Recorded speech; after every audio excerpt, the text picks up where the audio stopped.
Coming up on today's episode of the Salesman Podcast. If you ever have your house inspected for its energy efficiency, one of the first things the inspectors will look for is cobwebs. And the reason for that is spiders set up their webs where the atmosphere is chaotic. I was researching this book, going through a whole lot of science, business history, behavioral economics, and the like. And I expected that the greatest opportunities arose from technology, either directly or indirectly. Hello, Sales Nation. My name is Will Barron, and I'm the host of the Salesman Podcast, the world's most downloaded B2B sales show. On today's episode, he returns, I think this is for the fourth time now, absolute legend, Jay Heinrichs, and we're discussing how we can pull opportunity out of chaos. We go crazy deep into all kinds of different things in this episode. There's tons of value in it. Everything that we talk about, including Jay's books and his consulting services, are available in the show notes to this episode over at salesman.org. And with that said, let's jump right into it. Jay, welcome back again to the Salesman Podcast. Thanks, Will. I'm glad to have you back on, Jay. Okay, so we're going to touch on why chaos, seemingly the opposite, this is almost counterintuitive, why chaos can bring business opportunity in a second. And that'll be the key part of the episode here. But just to tee things up a little bit, why do you think humans think negatively about chaos? Because clearly that's something that we're going to have to deal with if we're going to turn it into opportunity. Why are humans seemingly wired to avoid chaos, disruption, change at all costs? I imagine it has something to do with evolution. I'm no biologist, but imagine, that time in human history when we came down from the trees and had to face all those enemies that we had. And that's where we got our fight or flight instinct. You contrast us with, say, spiders, which in some ways are superior beings to us humans. If you ever have your house inspected for its energy efficiency, one of the first things the inspectors will look for is cobwebs. And the reason for that is spiders set up their webs where the atmosphere is chaotic, where there are drafts, because that's where insects fly by confused. And, at the same time, you look on the other hand at dragonflies, which are, biologists will tell you, are the world's most successful predator. They have a predation success rate every time they try to attack their prey of more than 90%, as contrasted to, say, lions, which have a success rate under 20%. What do dragonflies do? They're able to stay in the middle of things no matter how chaotic they are because they have this amazing hovering ability. And I hope we can get to this a little bit later. They are able to predict the future, which is also very important in how you deal with chaos. So if you look at two very successful kinds of creatures, they're the most successful at dealing with chaos. And so I know we will be talking about chaos. I've got a lot of stuff to say about the business opportunities arising from it, not just insects. For sure. That was the most random but fascinating. So my background, you may not know this, regular listeners will. My background's in chemistry, science. I actually host a science podcast called Excited Science. And so I love all these anecdotes, especially when we can kind of tie nature into what we're doing day to day. Because, and we won't dive into this topic because it might be a conversation for another 3 hours, 5 whiskeys conversation further down the line. But I'm convinced a lot of what we do, we add extra human complexity onto the top of it when we don't need to. If we followed more like principles of business, of selling, of living, we'd probably be happier human beings on the back of it. Right. Okay. So let's get into chaos specifically then, less for insects and animals and more for humans. Why is it, and for the audience and yourself, Jay, I'm trying not to ask a lazy question here, but I want to keep it massively open-ended because I want to see where you go with it because I'm intrigued.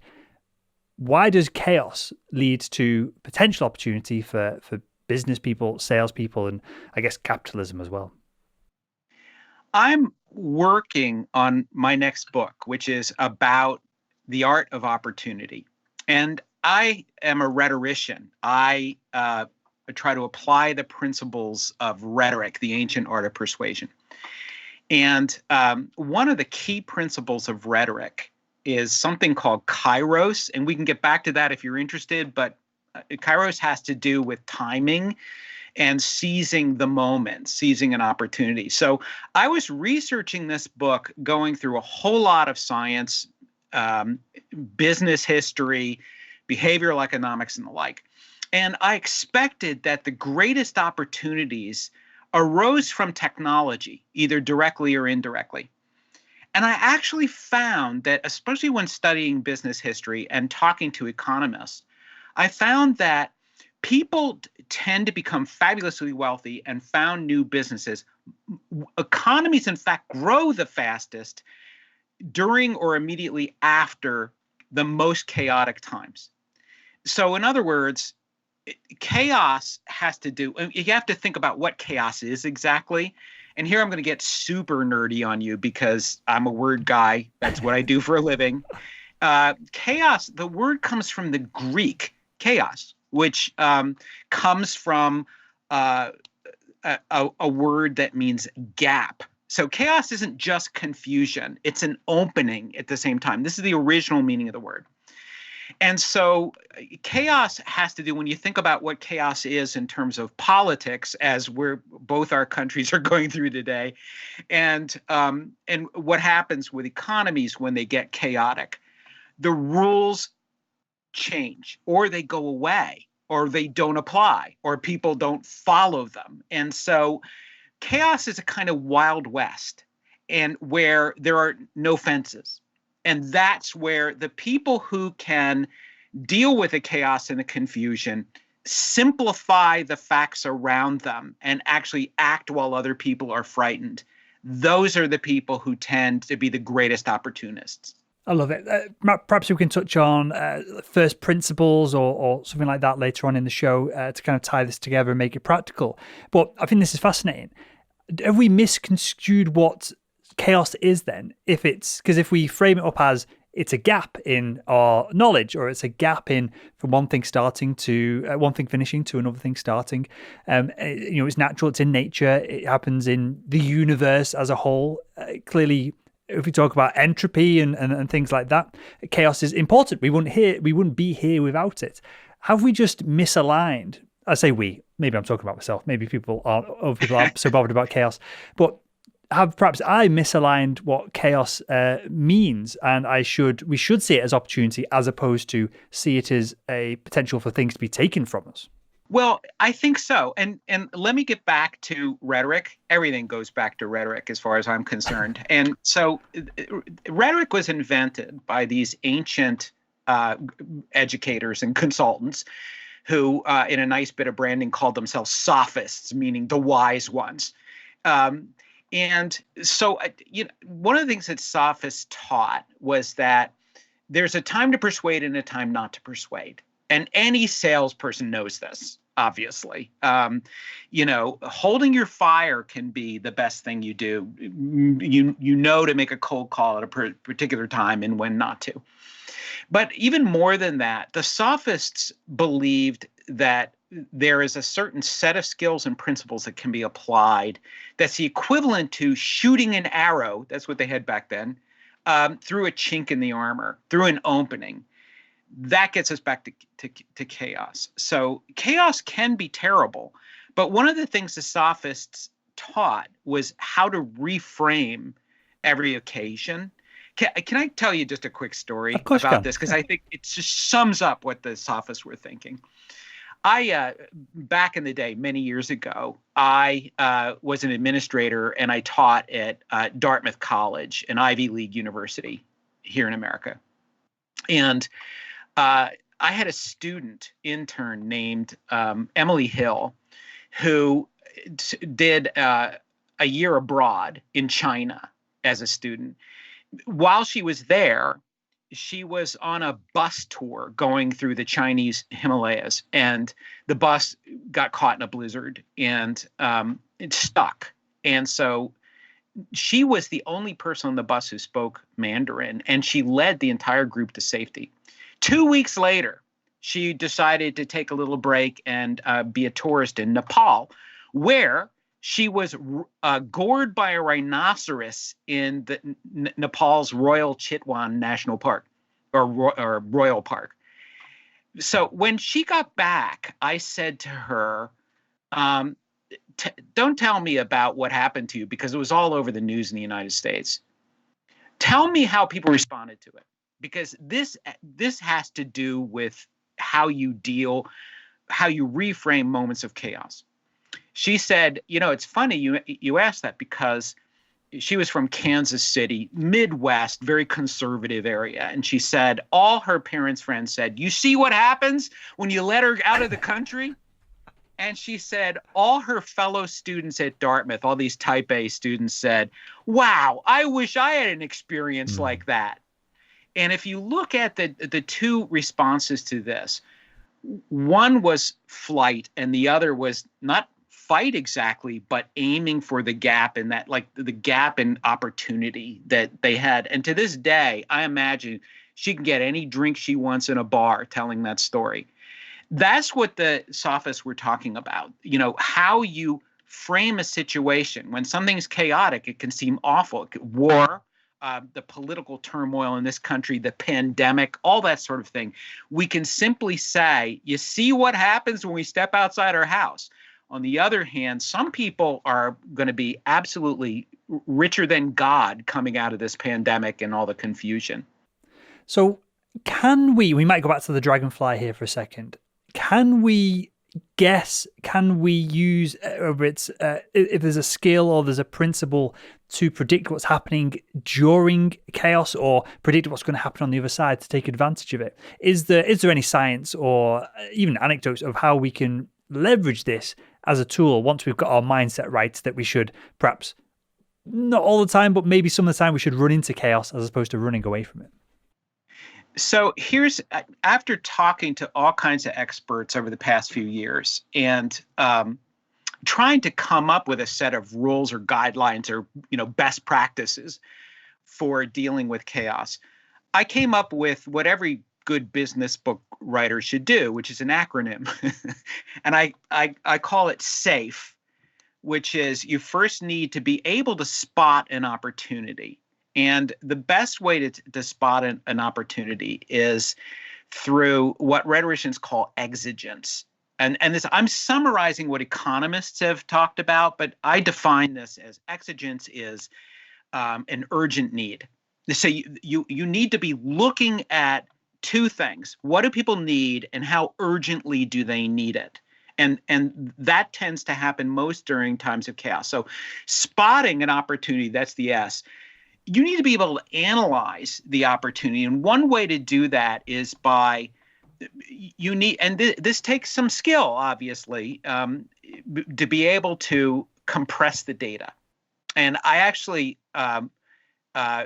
interviewed people who have been involved in data compression of music, including the people who came up with the MP3.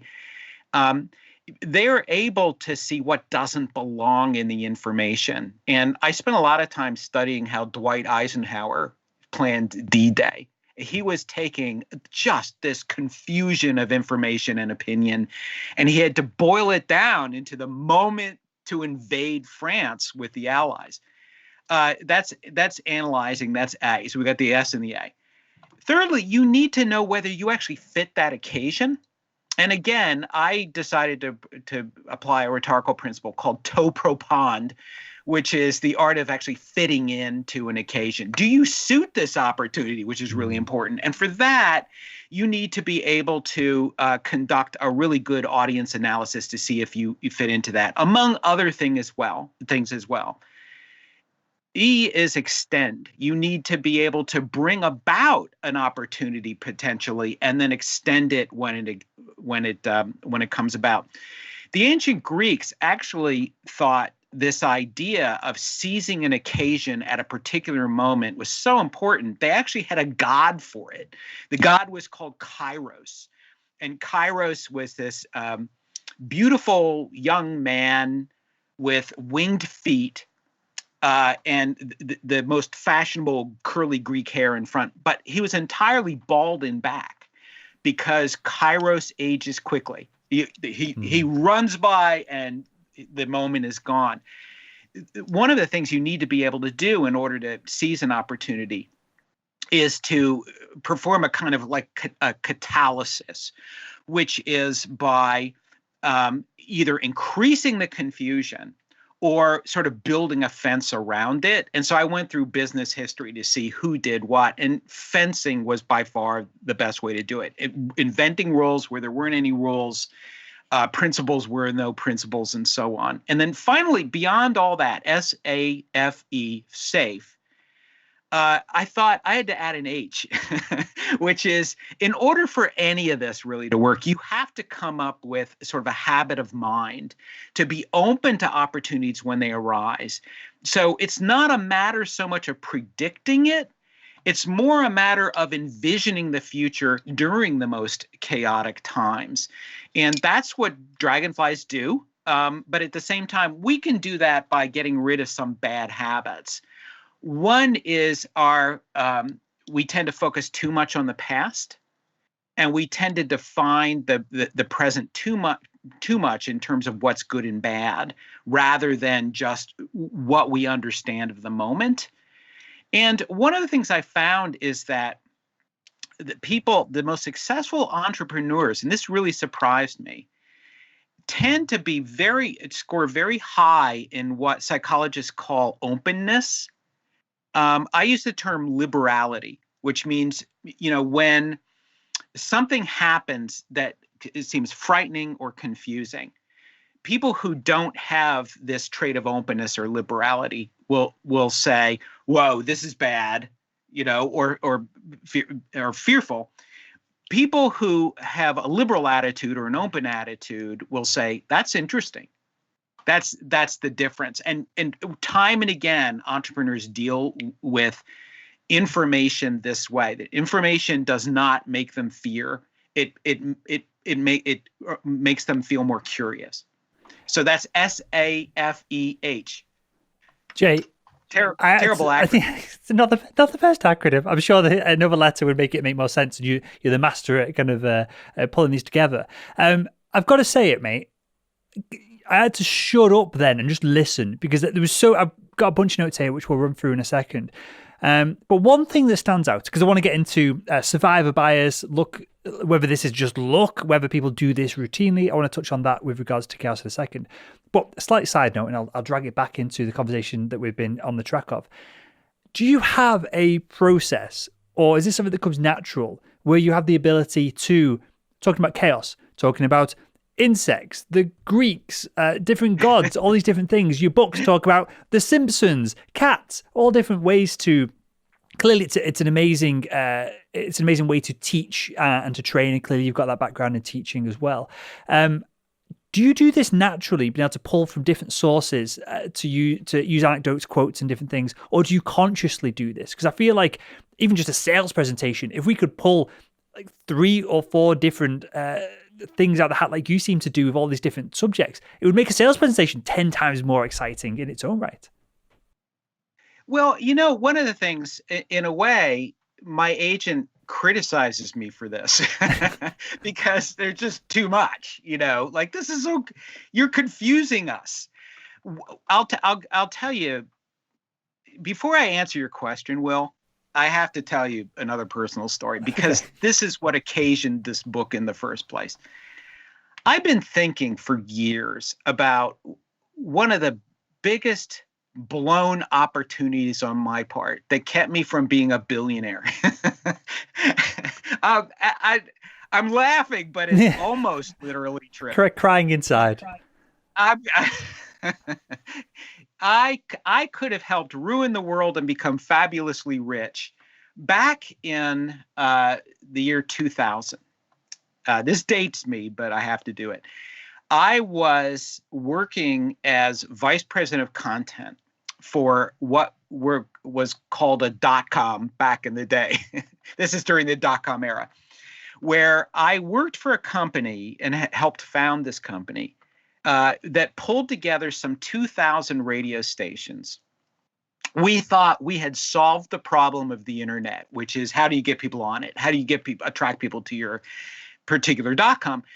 And if you remember the pets.com sock puppet. I mean, these companies were spending millions of dollars in advertising in places like the Super Bowl in order to track people to their websites. We thought we had solved this problem in that we would create free websites for radio stations. We templated the websites around particular musical genres. And in return for which, the radio station would have to run these spots on the radio, attracting them to websites, where we would sell them cool new stuff like the filmless digital camera. Well, and we would also make money through banner advertising and things like that, the stuff that existed at the time. Well, my job was to give people a reason to come to those websites. I quickly realized when I looked through all our audience data was that what our audience wanted was the most local kind of information. I had a staff of maybe 8 people. There's no way we could have produced local information for these 2,000 people, particularly, and they didn't want just local information. They wanted local information about their music, whether it was hip hop on the one hand or country on the other. Sure. I sat staring miserably out of my office window for weeks and weeks, months and months, thinking, I know there's an answer to this. I can't figure out what it is. Now, at the time, the internet was the Wild West. There were really no rules. It was every website for itself kind of thing. Nobody knew what worked and what didn't. So this was chaos, the definition of chaos.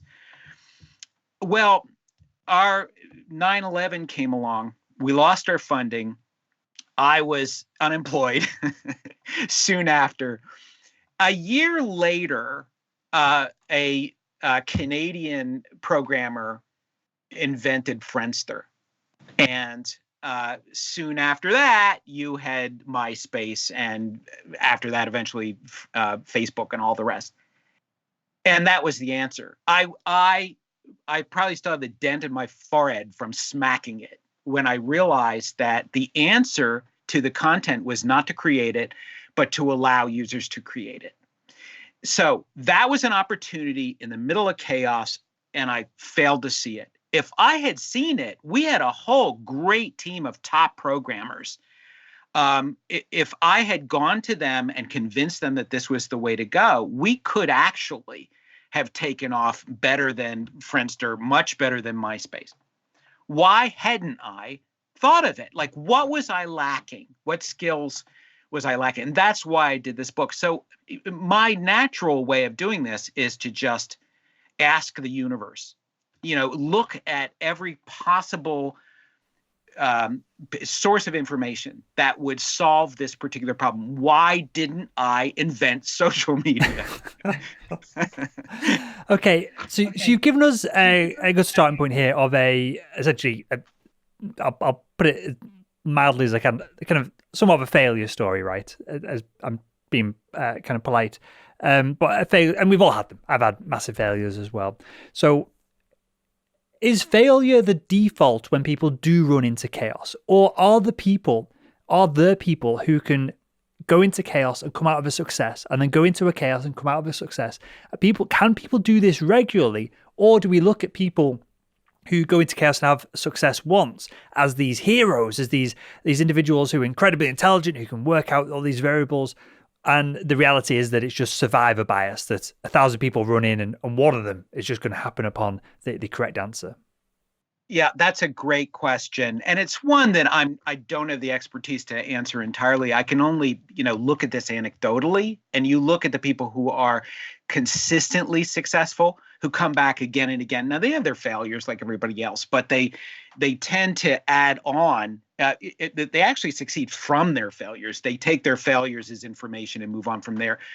I'm more interested actually in how they deal with chaotic situations and find opportunities within it. And if you look at the people who have been wildly successful at this, you can't help but think of someone like a Bill Gates, who, back in the earliest moment of stardom as an opportunist, he was able to see what IBM could not see, which was that the value in computers was not in the hardware.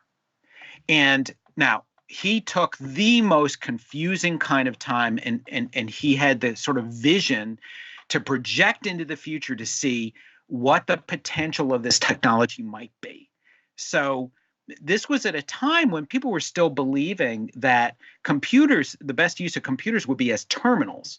So IBM was thinking, okay, maybe we'll have a personal computer, but on the other hand, that personal computer will be something that will be used by accountants and, business types or whatever. It'd be very expensive.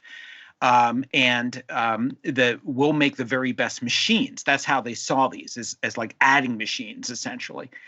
Bill Gates saw something else, and he wasn't the person who came up with this idea. He was the person who understood how important that idea was, which was that, the operating system was the chief value of a computer. Now, if you look at other people, outside of tech, you can see that again. I mean, one of the first true millionaires in American history was John Jacob Astor, a German immigrant who, when he was on the ship coming over to America, met a fur trader. And at the time, beavers were huge. They were. We'll just cut that as a clip on it in its own. Just that one line there. Yeah, add a little sex to this whole podcast. The Canadian economy was based on it. That's why there's still a beaver in their coat of arms. But so Astor thought, well, this is interesting. Wonder how I do this. And he moved to New York, established a trade where he himself tanned the hides or whatever you do, cured the fur of these beavers. Well, pretty soon, the War of 1812 ends. This is how long ago this was. So Britain and the United States made a treaty that settled the boundary between the two countries, throwing the frontier into complete chaos, because the Hudson Bay Company, which was founded by Britons, went out of business essentially south of that border. All these Native Americans had been trading with the British and with the French, and now all of a sudden, complete chaos. Astor understood that what an opportunity this was, and it was chaos that resulted from the absence of law.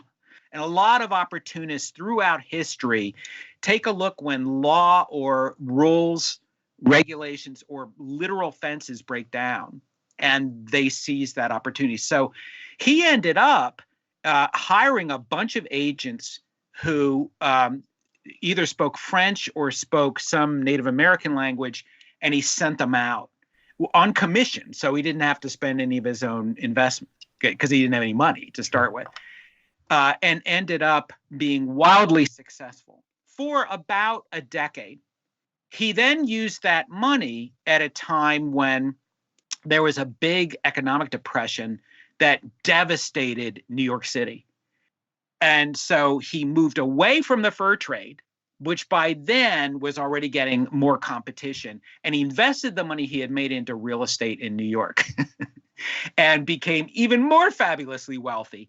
He repeated this throughout his life. He was able to see, it was as if he had this habit of mind that when things went south, literally or figuratively, when things looked really bad to everybody else, he immediately looked at what the gap was and he filled it. I've got two questions, and I'm conscious of time here because both of these could go into a 4-hour conversation. So I'll ask them both, and I'll try and rein us both in if we get too deep into these. But the first one is we think of chaos as being unpredictable, but over a long enough period, is chaos predictable in itself? And what I mean by that, the most obvious example is ups and downs in the stock market. Every 7 to 10 years, there's big ups and downs and small ups and downs, but they are somewhat cyclical, right? They come in and we can somewhat predict them. Now, unfortunately, the average person tends to lose out in them, and people who are more sophisticated tend to clean up and take capital from people who are less invested in it, or people who are after a short, quick buck as opposed to thinking about the long term.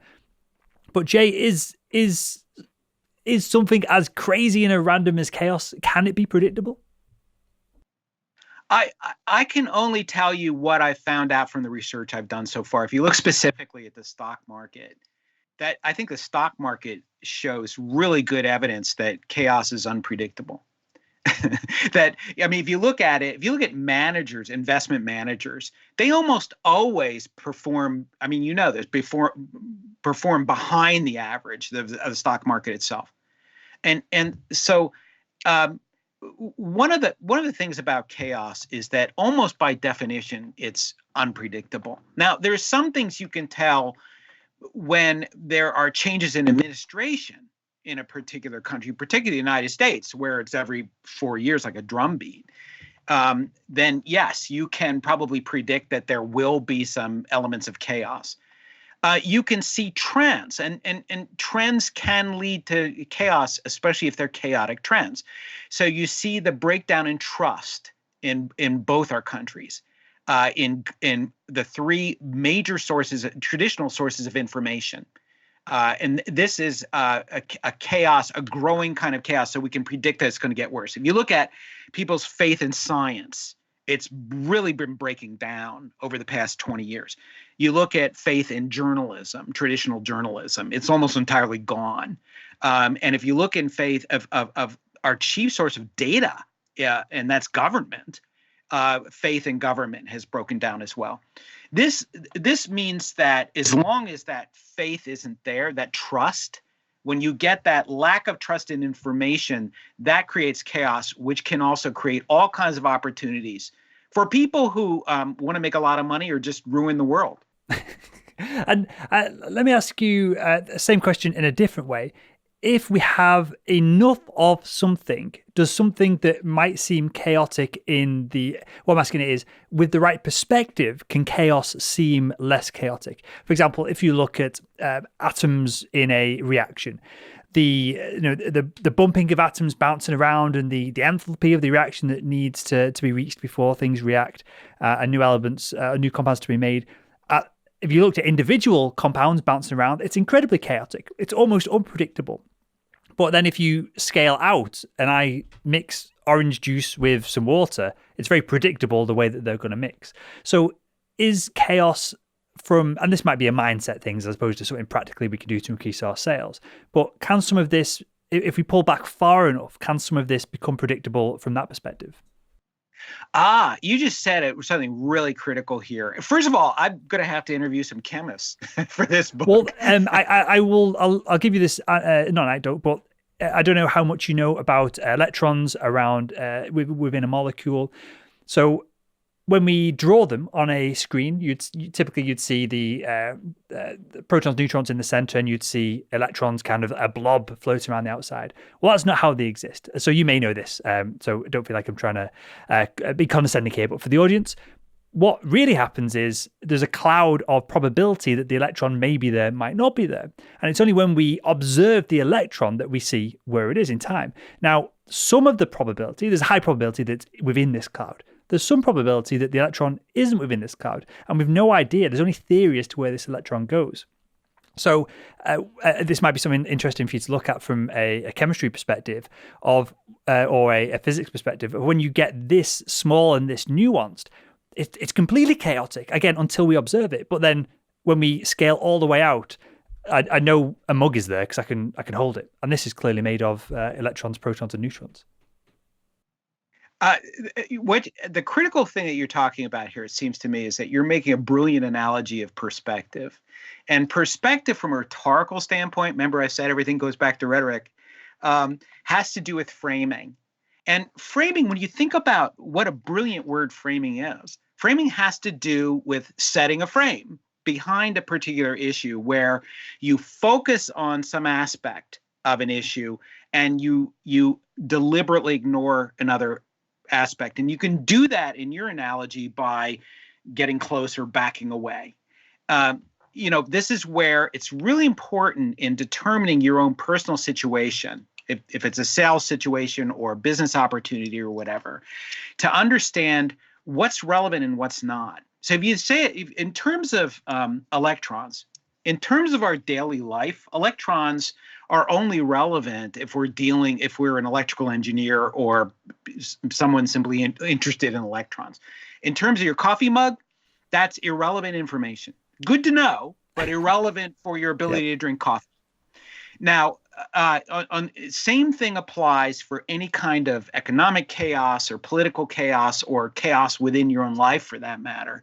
The question is how you're going to frame it. And the important thing about framing is not only what you include, people tend to focus on that alone, but what you exclude as well. I mean, we couldn't have MP3s. We couldn't have music on our iPhones if a bunch of brilliant people hadn't decided what was irrelevant in the data that you're going to hear with music. I won't go down this route because I want to ask you about how we can communicate some of this in a second, because that's going to be real practical for the audience. But I'm just going to throw it out there, and then I'm going to quickly shift to communication. Is it possible that humans just can't zoom far enough, out enough, often enough to see the predictability in chaos? And what I mean by that is, could machine learning, AI, could that take away a lot of the magic of what we see as chaos, when you can get so much data that a human couldn't possibly process without cognitive biases, without opinions, and without social pressures? Could AI and machine learning look at some of this chaos and say, that isn't really chaos when you look at it in the big picture?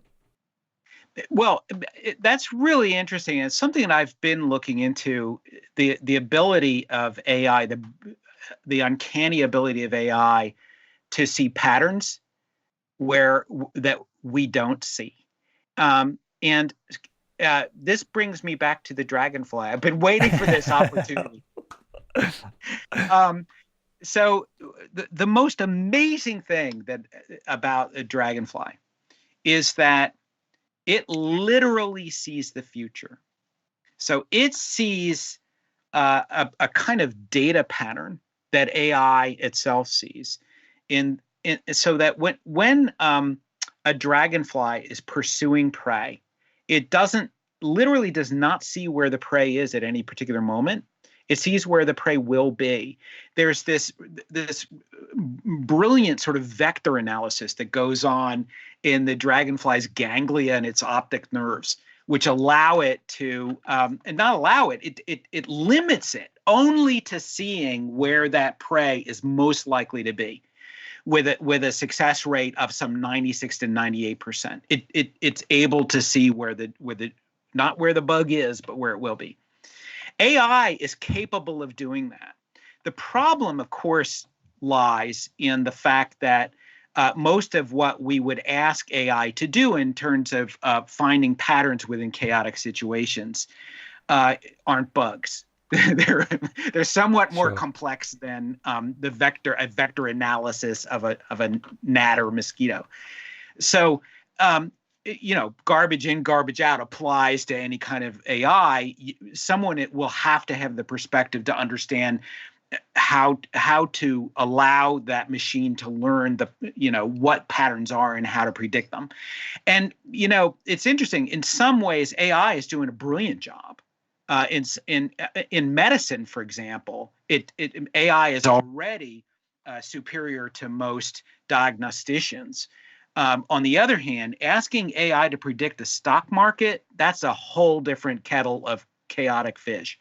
Sure. And if it ever would get to the point where it could predict the stock market would then no longer function. It'd be broken in an instant, right?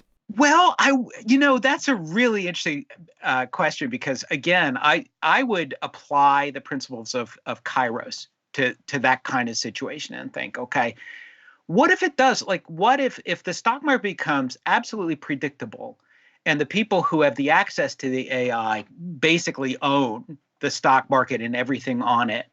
Does that necessarily mean that investments stop, or will they find a different path? Mm-hmm. And this is where you think kairotically, as the rhetoricians would say, where you think, okay, is there a gap in this somehow? Like, sure. What's missing?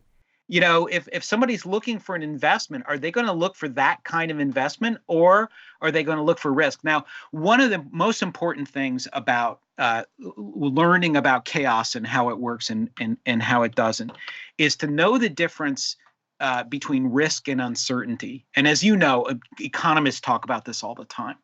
And one role of government, for example, when it works well economically, is to reduce the amount of uncertainty in business investments. So, for example, if you look at outer space, the fact that we'll be mining asteroids someday, right now, that's a pretty uncertain investment, and no amount of AI will be able to predict exactly what's going to happen. Sure. Because we haven't invented the stuff to do this. Now, at some point, though, we're going to establish a point in time where now it's calculable risk, where you can use AI to determine what the percentage of risk is. I mean, if you look at doing a Monte Carlo analysis of your own investments, that's risk. You know that you don't have 100% certainty. It's more like if you invested properly, 80 to 85% uncertainty seems reasonable. There's a 15% chance you're going to lose your shirt. So that's risk, and it's a question of whether you're willing to take it. That's a decision that you can make. Uncertainty is really different, and this is where chaos comes in, where you have to be able to eliminate extraneous information and understand when to take action, because one advantage of uncertainty versus risk is very few. You're going to get very little competition and very few rules setting you back. I love this. Right, I've got one final question, and I'm just going to tee up this question with the point here that I know you're not going to be able to answer it in the time we've got left, because on the hour I have to shoot, because for the audience of yourself, Jay, I've got to put a piano in a van. So I've kind of I'm conscious of your time that you're sharing with us, and I've got to do this job as well. So with that said, and framing it up that this is probably another hour-long conversation to perhaps have in the future, how do we go about communicating what we see as a risk, not something that's completely not that something's the uncertainty is uncalculable? How do we communicate a risk with a potential customer where all they see is chaos, but we see opportunity for them? Let's pull it back to sales and what salespeople can pull from this. How do we communicate that with them? Well, there is a principle of persuasion called anarja. I throw out Greek words because it makes me seem so knowledgeable. Anarja is the skill of making people, I call it the special effects of persuasion. It's the skill of making people believe that they're already standing in the middle of the future. So if you see an empty lot that, God forbid, is where a building used to be that was destroyed by a hurricane, other people are going to be thinking of recovery. One person's going to be looking for investors to build another building there and buy the lot and build something cooler than what stood before. In order to do that, that person needs to be able to convince investors that that building exists already. Oh. And has to do it in the most vivid way. And so that kind of storytelling, advanced storytelling, is really critical for this. I think about this in terms of, whether I would have invented social media. I would have had to convince these developers to do it, and I'm not a developer myself. How would I have done it? I think I would have had to describe the future really vividly. Perfect. And I guess to even more practicality on this, if we can use any kind of computer-aided design, if it's a physical product, perhaps we can mock things up, we can put together documents, we can make it visual. And I love this idea of storytelling, and that's probably a conversation for a future episode when you come back on the show, Jay. So with that, mate, I want you to tell us about the books, and I want you to tell us a little bit about the persuasion marketing consulting that you do as well.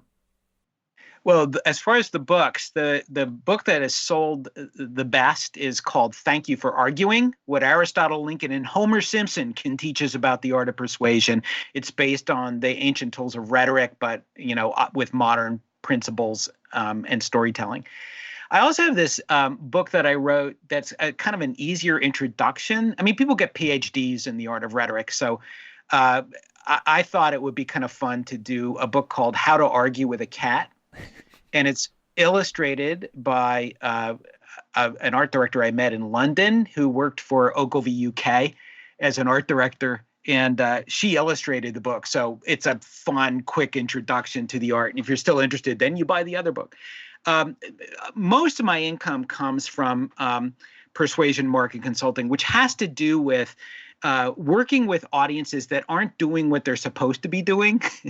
I work with a large healthcare company in the United States to come up with a protocol for pediatricians to talk young parents into vaccinating their children. Very important right now. How do you persuade people to be vaccinated is something I work really hard on. I also deal with audiences that really ought to buy something for their own good and are failing to do that. I work with fundraisers a lot on how to raise money for places like Harvard University, one of my clients, where people wonder why they should give money to one of the richest institutions in the world. This sort of thing, it applies these principles that many of which we talked about today. Perfect. And where can we find that work that you're doing? How can we get in touch with you? You just go to myname.com, jayheinrichs.com. Amazing stuff. That's my email. What at jayheinrichs.com is the website. I'll link to that. I'll link to all of that, in fact, in the show notes of this episode over at salesman.org. And with that, Jay, genuinely, I really enjoyed the conversation, mate. I really enjoy you and your energy and your personality and everything that you bring to this. And I want to thank you again for joining us on the Salesman Podcast. You are so good. Let's do this again.